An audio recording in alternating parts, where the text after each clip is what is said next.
I think the acting training is actually fundamental. Everybody should have a certain amount of actors training, whether it's the breath, the improvisation, Yeah. just the confidence it gives you and the ability to collaborate with others and the ability to be creative. I'll stop there. But I think you've found a similar sort of thing with personal branding? Yeah, absolutely. So one of my favorite when I was trying to figure out how to act, um, I was searching everywhere, and I knew what performances I enjoyed watching, but I couldn't figure out like how do they do that. And so the practitioner that I thankfully stumbled across, that really helped me start to figure that out, was one of the all-time great acting teachers, Sanford Meisner. Ooh. And he has some fabulous quotes about acting that I just love. And one of them was his definition of acting, which is acting is living truthfully under imaginary circumstances. Perfect. Yeah. I just love that, Yeah. because it's about bringing yourself fully to the role and being truthful in that moment, but in circumstances that you would otherwise never find yourself in.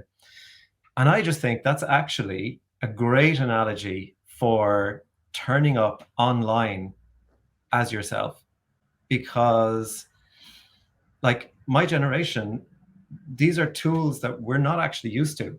I'm really interested. Actually, I'd love to talk to some, Gen Zers and see how they find it, and is it just completely natural to them? But for us, you sit down at a keyboard or you sit down in front of a camera, and you freeze up, and it's like, well, how do I actually, so to me, personal branding is living truthfully under digital circumstances Yeah. in a way.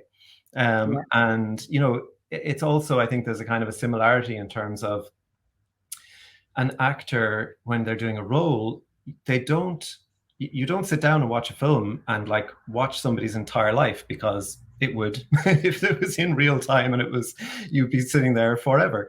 Yeah. And so you pick the moments, you pick the key things to put forward to tell the story in a film. The actor then has to be completely truthful in that moment. And it's very similar when you're doing your personal branding work. It has to be authentic, but it's not, that doesn't mean it's 100% of you or everything that crosses your mind or your entire life. You can be selective, so that people get a picture of you. It's truthful, it's inviting, it's real, but it's not invading your privacy, or it's not putting everything out there, unless someone is completely comfortable with that. I have nothing against it if they are, but I wouldn't be comfortable putting myself out there 100%. And so I look at amplifying the relevant attributes to build a personal brand that is authentic.